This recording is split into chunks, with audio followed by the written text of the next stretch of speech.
क्या आपने कभी एक बात पर गौर किया है? जब भी हम किसी मंदिर में प्रवेश करते हैं तो सबसे पहला काम क्या करते हैं? हम सीढ़ियां चढ़ते हैं, हाथ जोड़ते हैं और प्रवेश द्वार पर लटकी उस पीतल की घंटी को जोर से बजाते हैं। बचपन से हमें यही बताया गया है कि घंटी बजाने से भगवान जाग जाते हैं या हमारी प्रार्थना सीधे उन तक पहुंच जाती है। लेकिन जरा सोचिए, क्या उस परमपिता परमात्मा को जगाने के लिए किसी अलार्म की जरूरत है? क्या ईश्वर सो रहा है? बिल्कुल नहीं। तो फिर सच्चाई क्या है? क्या ये महज एक सदियों पुरानी अंधभक्ति है या फिर इस साधारण से लगने वाले कृत्य के पीछे कोई ऐसा गहरा साइंस छिपा है जिसे आधुनिक दुनिया आज समझने की कोशिश कर रही है? आज के इस वीडियो में हम आस्था के पर्दे को हटाकर भारतीय मंदिरों की घंटियों के पीछे के उस रियल साइंटिफिक रीजन को डिकोड करेंगे, जिसे जानकर आप हैरान रह जाएंगे। इस वीडियो के अंत तक आपका मंदिरों को देखने का नजरिया पूरी तरह से बदल चुका होगा। तो कुर्सी की पेटी बांध लीजिए, क्योंकि ये सफर बहुत ही रोमांचक होने वाला है। सबसे पहले इस भ्रम को दूर कर लें कि मंदिर की घंटी महज पीतल या लोहे का एक साधारण टुकड़ा होती है। नहीं, प्राचीन भारत के शिल्पकार सिर्फ कलाकार नहीं थे, वे उच्च कोटि के मेटलर्जिस्ट थे।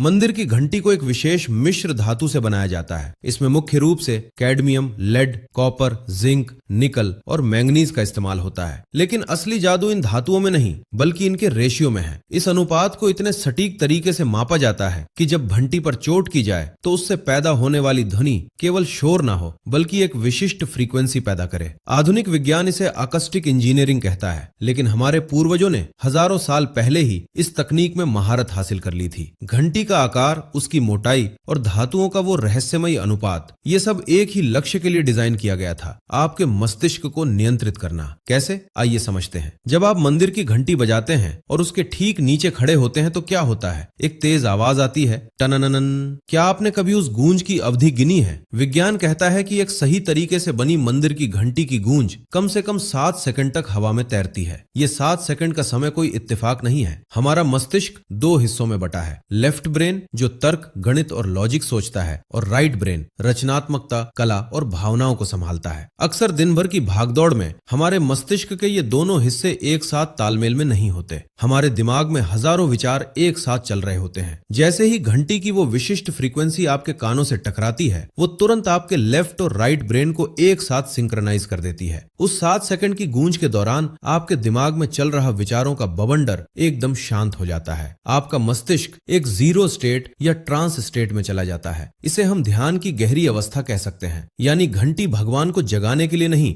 बल्कि आपके सोए हुए, भटके हुए दिमाग को जगाने और वर्तमान में लाने के लिए बजाई जाती है, ताकि जब आप मूर्ति के सामने खड़े हों तो आपका मन 100% वहां मौजूद हो। अब आप सोचेंगे कि 7 सेकंड ही क्यों, 5 या 10 क्यों नहीं? इसका सीधा संबंध हमारे शरीर के ऊर्जा केंद्रों से है। आयुर्वेद और प्राचीन भारतीय विज्ञान के अनुसार मानव शरीर में 7 मुख्य ऊर्जा केंद्र होते हैं, जिन्हें चक्र कहा जाता है। मूलाधार चक्र से लेकर सहस्रार चक्र तक। मंदिर की घंटी से निकलने वाली वो 7 सेकंड की ध्वनि तरंग इन 7 चक्रों को भेदती हुई गुजरती है। आधुनिक विज्ञान की एक शाखा है जिसे साइमेटिक्स कहते हैं। ये साबित करता है कि साउंड कैन शेप मैटर। हमारा शरीर 70% पानी से बना है। जब मंदिर की घंटी बजती है तो उसकी गूंज हमारे शरीर के अंदर मौजूद पानी में एक पॉजिटिव वाइब्रेशन पैदा करती है। ये कंपन हमारे शरीर की ब्लॉक हो चुकी ऊर्जा को खोलता है और एक हीलिंग इफेक्ट देता है। यही कारण है कि मंदिर में घंटी बजाने के बाद और आंखें बंद करने पर हमें एक अजीब सी शांति और सुकून का एहसास होता है। ये कोई जादू नहीं है, ये विशुद्ध फिजिक्स और बायोलॉजी का संगम है। मंदिर की घंटी का असर सिर्फ हमारे शरीर और दिमाग तक सीमित नहीं है, इसका प्रभाव हमारे आसपास के वातावरण पर भी पड़ता है। क्या आपने कभी सोचा है कि पुराने जमाने में गाँव के ठीक बीचों बीच बड़े मंदिर क्यों बनाए जाते थे और वहां विशाल घंटियां क्यों लगाई जाती थी? जब एक विशाल घंटी बजती है तो वायुमंडल में जो शक्तिशाली ध्वनि तरंगे पैदा होती हैं, वे हवा में मौजूद सूक्ष्म कीटाणुओं, जीवाणुओं और यहाँ तक कि कुछ हानिकारक वायरस को भी नष्ट करने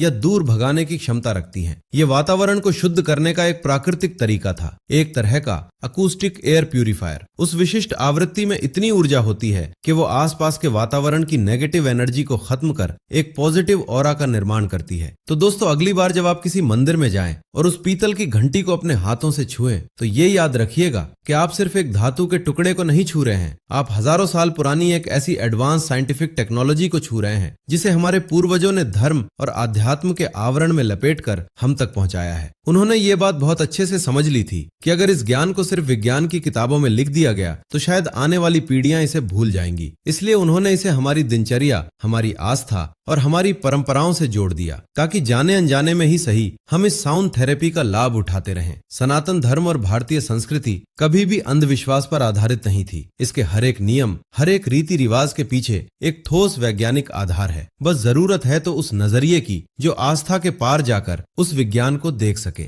अगर आपको ये वीडियो देखकर कुछ नया सीखने को मिला हो और भारतीय संस्कृति के इस छिपे हुए विज्ञान ने आपको भी हैरान किया हो, तो इस वीडियो को अपने दोस्तों और परिवार के साथ शेयर जरूर करें ताकि हर भारतीय को अपनी जड़ों पर गर्व हो सके।